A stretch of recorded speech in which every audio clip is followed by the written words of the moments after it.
Mysore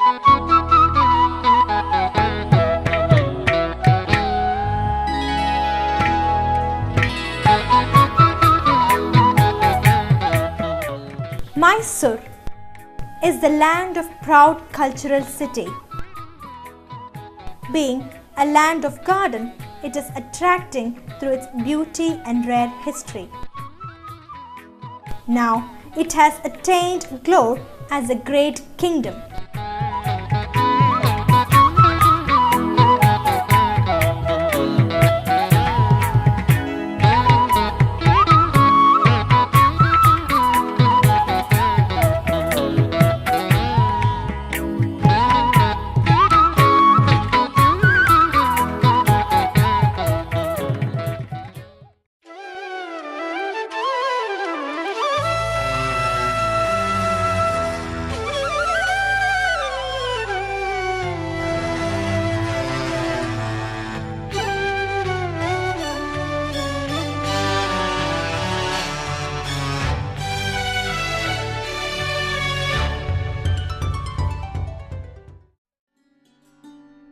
Proud cultural city Mysore has kept in all its natural resource and pleasance.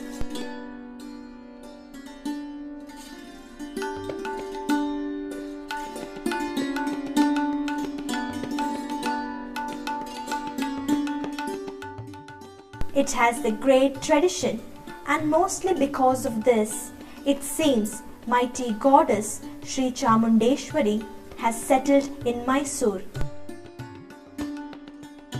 Mysore has natural and artistic background in the form of Chamundi Hills. The name Mysore has been derived as it was Mahishasura's Mahishuru. There is one more Mahisha Mandala, which is Mahishasura's Mahishuru. It means goddess Mahadurga killed Mahishasura and settled as Chamundi. According to 1950 AD, this sacred place was also popularly called as Moppala Tirtha. Aigiri Nandini Nandita Medini Vishwa Vinodini Nandanute Girivara Vindhya Shirodhini Vasini Vishnu Vilasini Jishnunute Bhagavati Heshiti Kanta Kutumbini Bhuri Kutumbini Bhuri Krute Jaya Jaya He Mahishasura Mardini Ramya Kapardini Shaila Sute Suravara Varshini Durdara Darshini Durmukha Marshini Harsharate Tribhuvana Poshini Shankara Toshini Kilvishamoshini Gosha. The royal and cultural city of Mysore has natural and artistic background in the form of Chamundi Hill. This Chamundi Hill is derived as Mahabala Tirtha. Approximately, this Mahabala Tirtha is 10 years old. In 1128 AD, Hoysala's king Vishnuvardhana and in 1620 AD, kings of Vijayanagara have been contributed for the temple of Sri Chamundeshwari. It is situated at the sea level of 3,479 feet by height, and by walk it has full 1,000 stairs. Nandishvara, Basaveshvara, Basava, Basavanna. Likely a few named for Nandi, dearest of Lord Parameshvara. This Nandi statue was built by Dodda Devaraju Odayar in a single stone. In this way, another famous temple in Mysore is Kodi Bhairaveshwara temple, which is situated at the banks of Doddakere. There is a close relationship between this temple and Mysore Wadiyar's king's lineage. According to this, during 1339 AD, Yaduraya and Krishnaraya were the two brothers who were popular as Vijaya and Krishna. Yaduraya and Krishnaraya came through the route of Vijayanagara to worship Chaluva Swami of Melukote. Attracted by Mahishuru, that is Mysore's beauty, they made Mysore as their settlement place.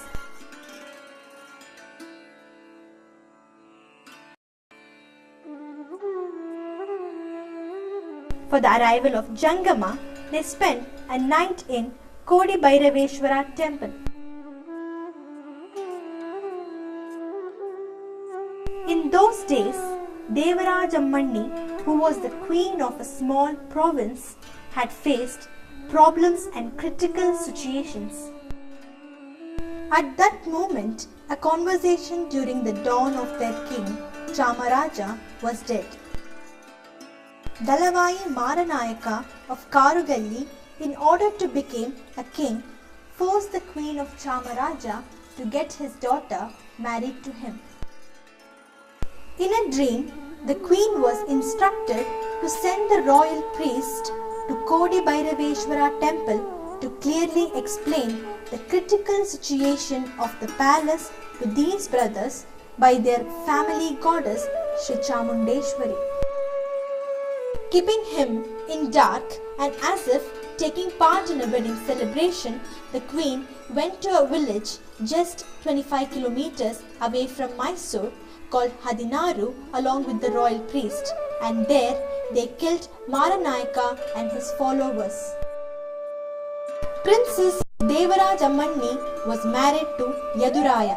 In this way, Yaduraya himself became the founder of Mysore Wadiyar's dynasty.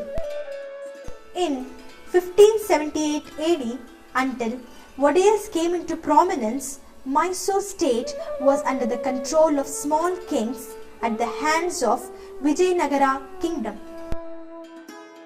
In 1565 AD, as soon as the fall of Vijayanagara kingdom, the Wadiyars of Mysore accepted the heirship of Vijayanagara tradition.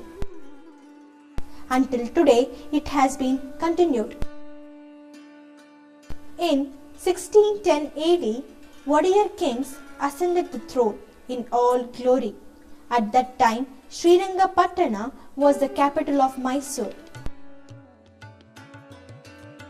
There, they started Dasara festivities, which is still being celebrated with all glory. During 1761 AD, clashes developed between the Wadiyars family. At that period, Hyder Ali and his son Tipu Sultan were the rulers of the state. In 1799 AD, after the Britishers' capture of Srirangapatna, Tipu's fall started. 5 years old Mummadi Krishnaraja Wadiyar III was placed on the throne by the Britishers.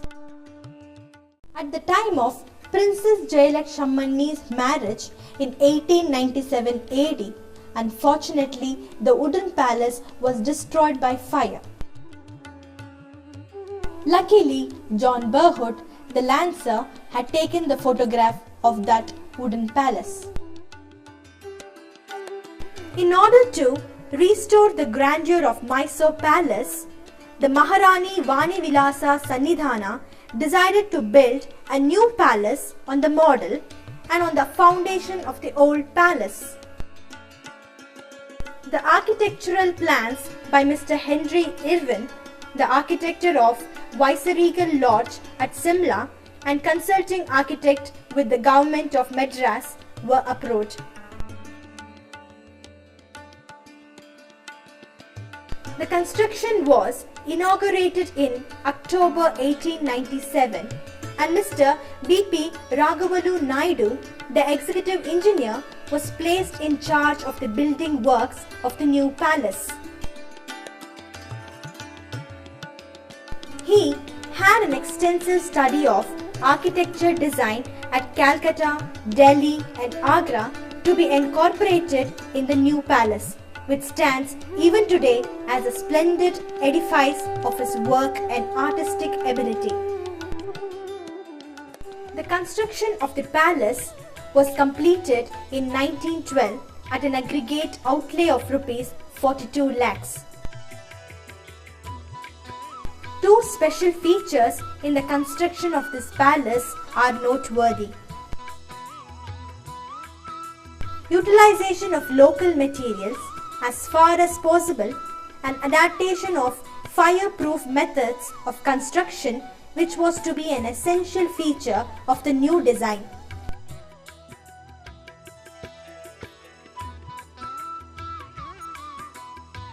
The main building is of massive grey granite, 3-storied and dominated by a 5-storied tower covered by a gilded dome.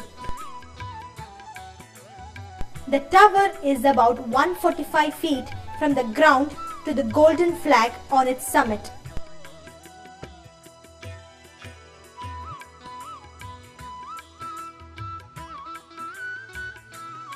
The imposing facade has 7 big arches and 2 small arches flanking the central arch, supported by tall pillars.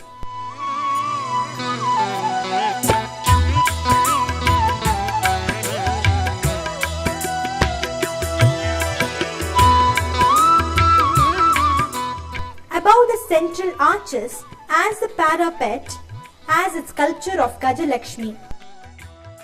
The palace, like the old, is built around an open courtyard called Totti, open to the sky. To the east of this Totti, on the ground floor, is the impressive Elephant Gate. Immediately to the south is the beautiful Kalyana Mandapa, or the marriage pavilion. On the first floor, still facing east, is the great Darbar Hall.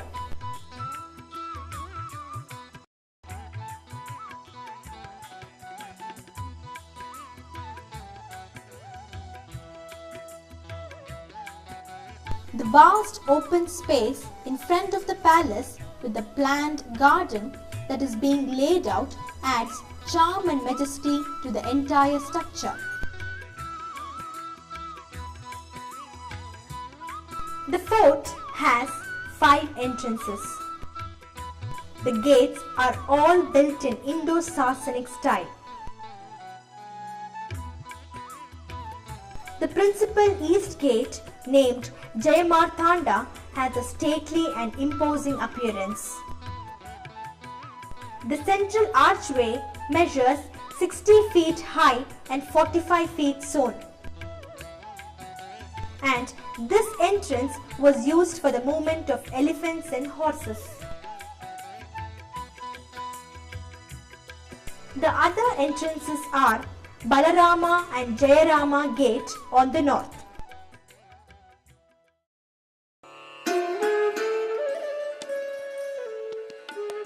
These entrances were used for the Dasara procession during Vijayadashami. On the west is the Brahmapuri Gate, which was used for personal purpose. On the south is the Varaha Gate, which was only used for the VIPs. And the Karikulu Totti was used for the general public.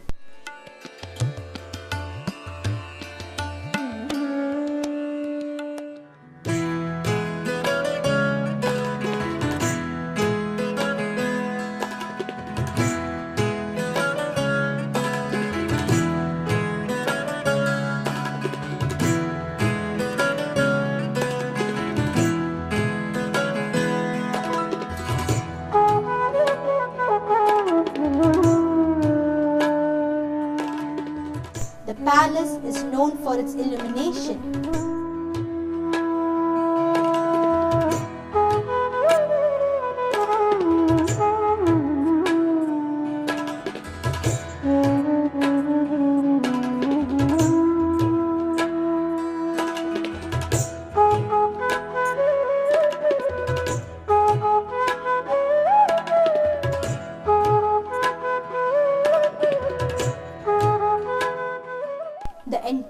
building is lined with rows of bulbs following the contours of the structure, and when light up, it looks like a palace exclaim.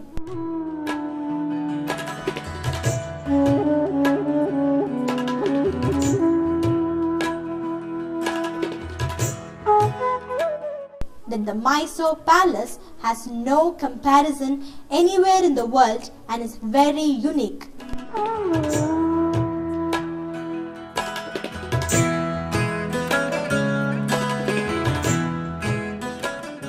The star attraction of the Mysore Palace is the traditional ceremonial golden throne. The golden throne consists of main seat, a staircase, and the golden umbrella. The history of this remarkable throne is exciting. According to one tradition, this throne belonged to the Pandavas of Mahabharata fame and was in Hastinapura. Kampilaraya brought this throne from Hastinapura to Penagonda, now in Andhra Pradesh, where it was kept underground. In 1336 AD, Vidyaranya, the Vijayanagar king, pointed out the spot where it was buried to Harihara I, one of the founder of Vijayanagara Empire, who retrieved this.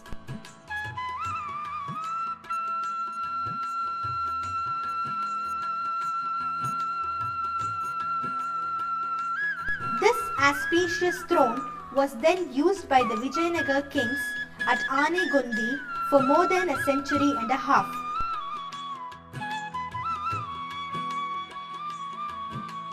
During the early part of the 17th century, the governor of Vijayanagara rulers at Srirangapatna obtained this and brought it there. In 1609, the ailing governor Srirangaraya made over this throne to Raja Odayar before retiring to Talakadu. In 1610, Raja Odayar ascended this throne with pomp and pageantry and inaugurated the Dasara festivities. He further enjoined that his descendants should eternally continue these festivities. Epigraphical evidence shows that this royal throne was in the possession of Chikkadevaraja Odayar in 1699.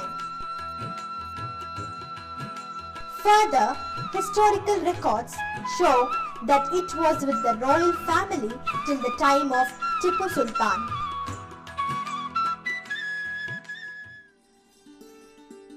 In the northernmost bay of Gombe Totti is the Golden Howdah, also called the Ambari.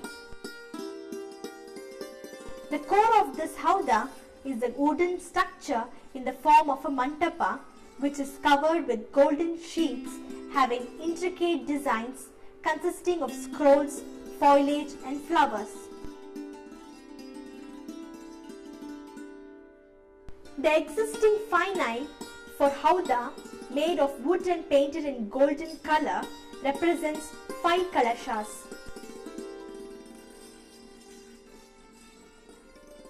In front of the finale are red and green lamps operated by a battery meant to assist the Mahut to stop or move when the king wished to stop during the Dasara procession.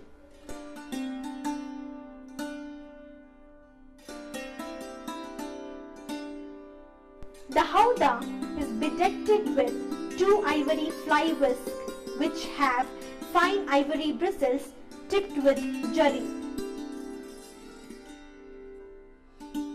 The howdah was used during the final day of the Dasara festivities, that is Vijayadashami. It was mounted on the royal elephant, which itself was colorfully decorated. During the days of yore, the king would sit in the howdah accompanied by his brother and nephew.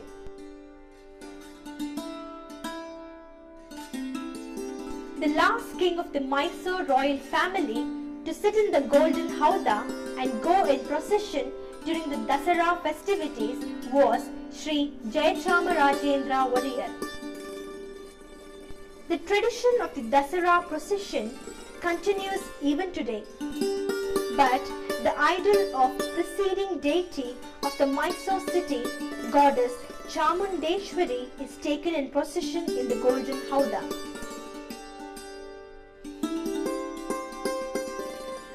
The howdah is made by using approximately 80 kilograms of gold.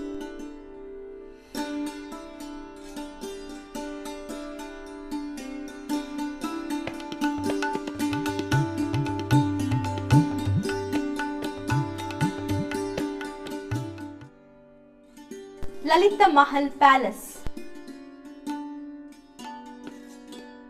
Originally built for special guest of Maharaja, designed by E.W. Freethley, a Mumbai-based architect of those days. The mansion was completed in 1931 at a cost of rupees 13 lakhs. It is now a prestigious hotel of the Indian Tourism Development Corporation. Maharaja Sri Krishnaraja Wadiyar, undoubtedly the greatest builder among the Indian princes of the present century. It is distinguished guests invited by him, especially those visiting from the overseas, could feel more at home in a European classical style. This majestic two-story building is composed of twin lonic columns, a projecting porch on the ground floor, on which rests a slightly recessed pedimented pavilion on the first floor, and spherical domes with lanterns placed on colonnaded drums. The central dome, which dominates the elevation, rises above the circular entrance hall. Jagan Mohana Palace. Used as a picture gallery and art museum since 1915. This is an important building in predominantly Hindu style built by Mummadi Krishnaraja Wadiyar as an alternative retreat in garden settings, more than 4 decades before the new Ambavilas Palace. The royal family lived here after the fire in the old palace before shifting to the new palace.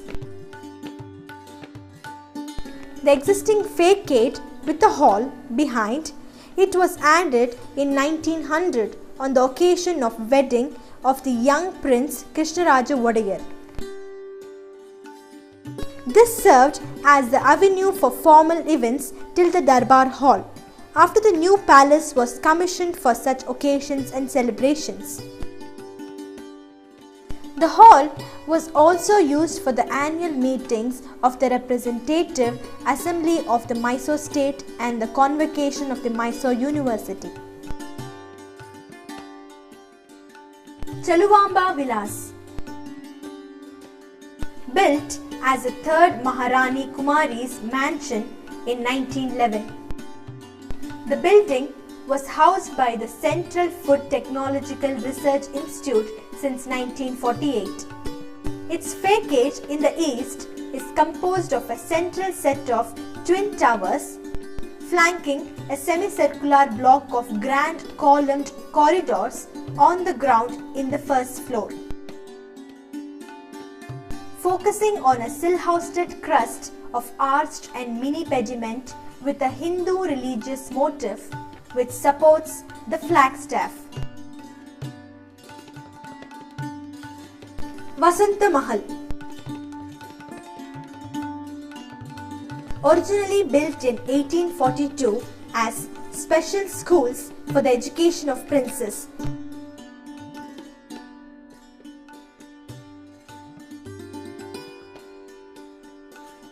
the building is set in an 36-acre landscaped park.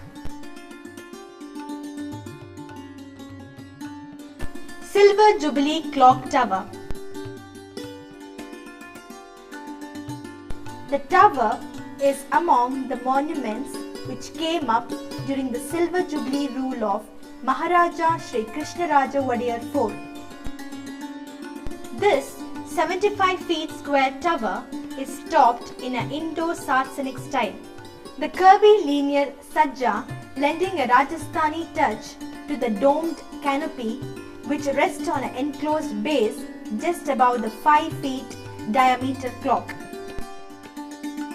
The graduated ascent of the two lower story is well proportioned. These are handsome design features like double arches framing slit windows of early English church architecture. The structure is appropriately set on a base amid a well-tended circular garden.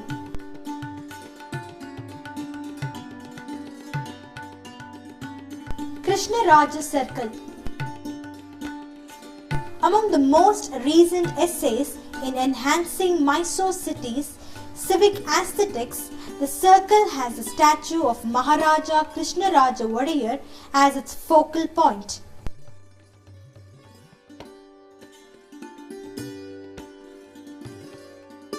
This statue was sculpted by R.P. Kamath of Mumbai.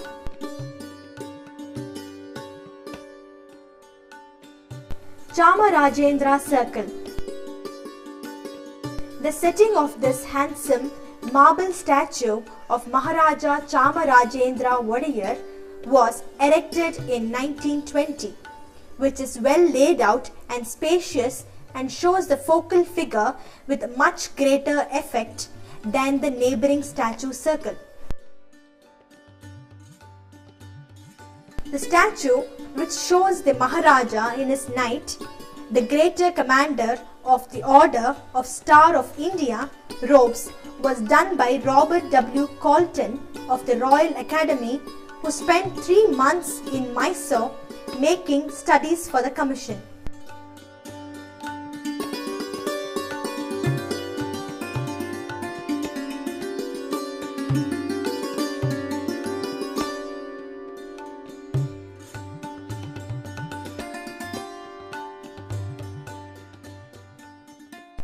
Harding Circle. The circle commemorates the Viceroy's visit to the city in 1913. The adjoining Nishad Bagh, that is the Garden of Happiness, was laid out soon after the formal park with a glass-topped bandstand. 6 roads radiate from it in a perfect geometrical pattern.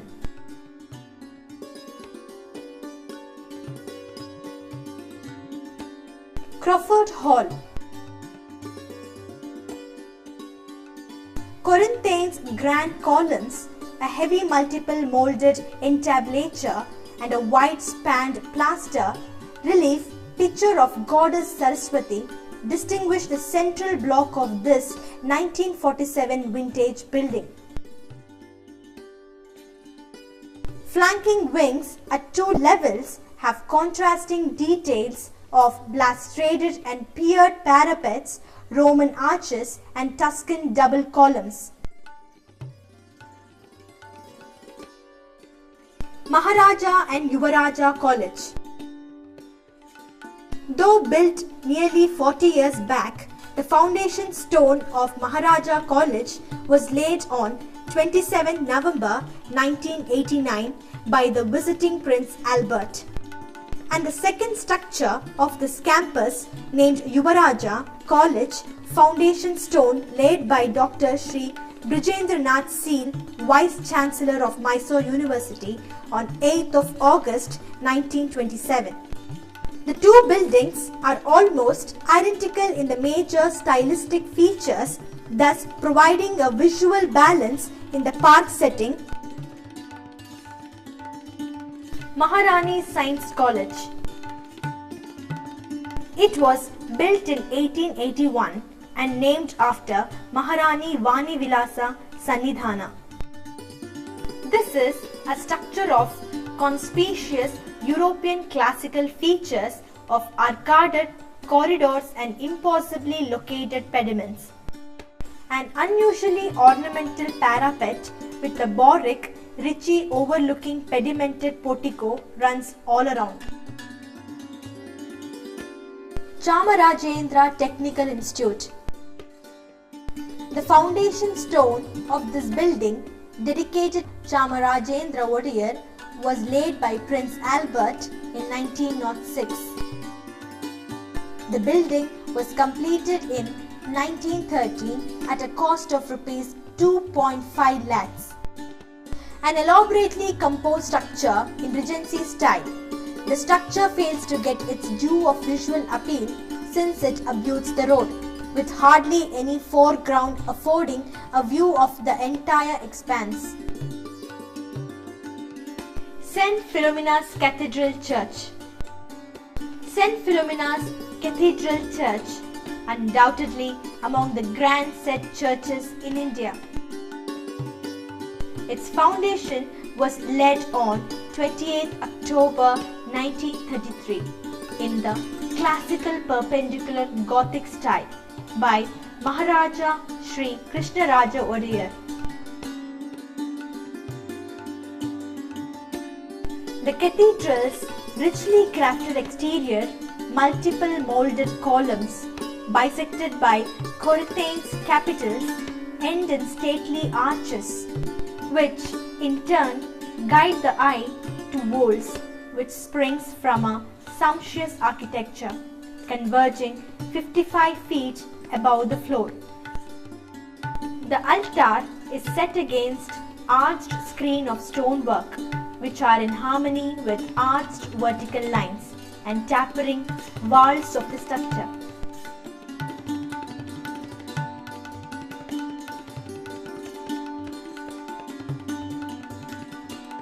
These twin spires are 175 feet in height and are visible from miles around.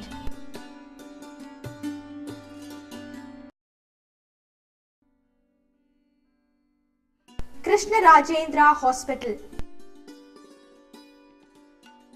Krishnarajendra Hospital, built in 1876 and rebuilt in 1918 at the cost of 6.5 lakhs. This stately building is pronounced by Greco-Roman rivalist, a very Vercian Rome resting on an octagonal drum dominating the elevation. Column stiles both in the central pediment and at the either end of the facade are carried between the ground floor. Cheluvamba Hospital. This structure was built in 1938 on the occasion of the birth of Maharani Kumari.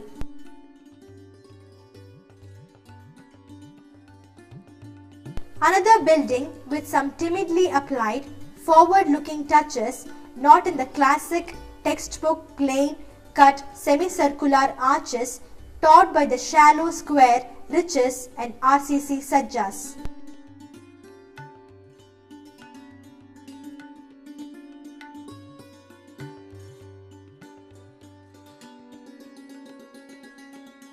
Gun House.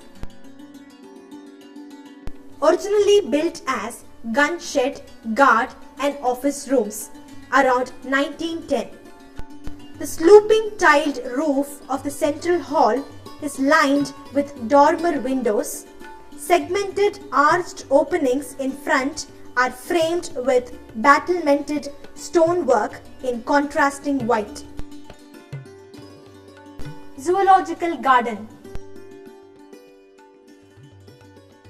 The present zoo of Mysore was established by the Maharaja Chamarajendra Wadiyar in 1892.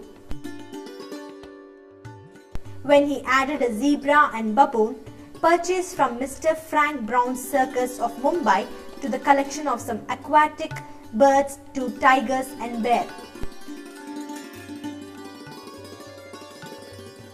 Many animals and birds were purchased and received as gifts or obtained in exchange to enrich the collection in the zoo.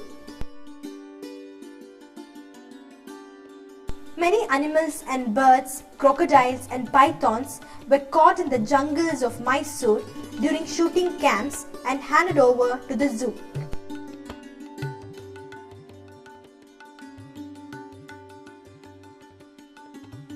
The area of the zoo was also expanded by acquisition of surrounding lands from time to time, beginning from 1906.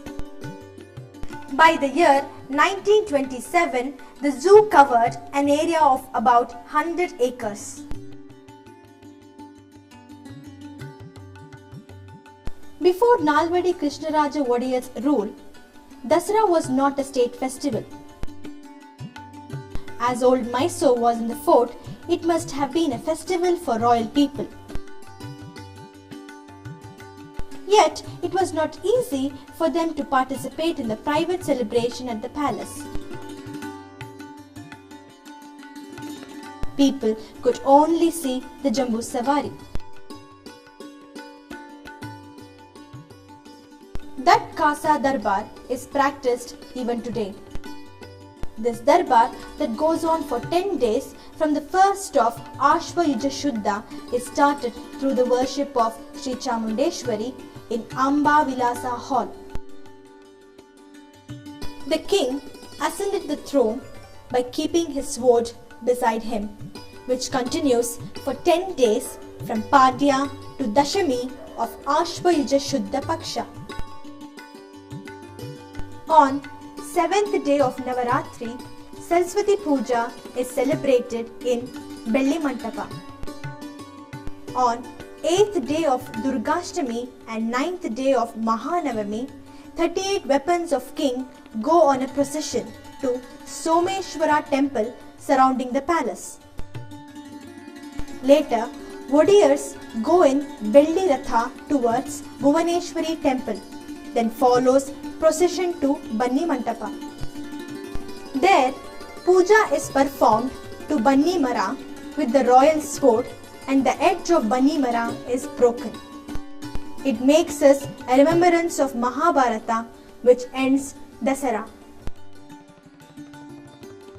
In this way, Dasara, which remained private, gradually became public through its display of wealth, which made people very happy.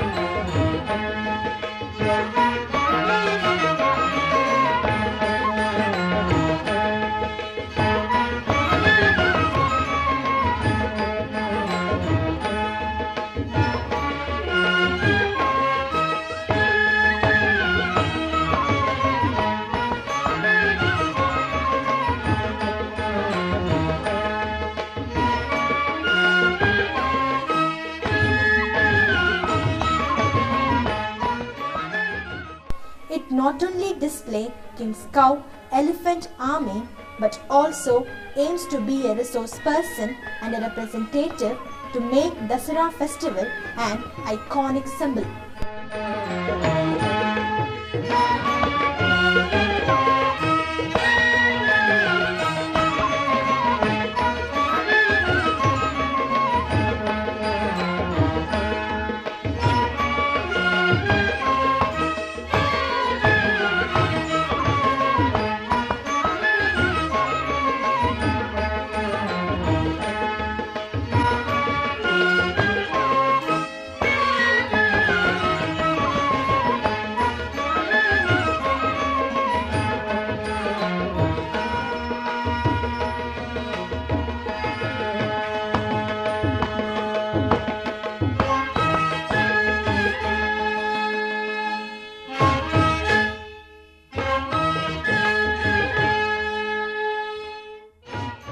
Let us pray to the goddess Sri Chamundeshwari that Dasara festival be regularly celebrated every year as in the past and present, and make the state be prosperous forever and ever.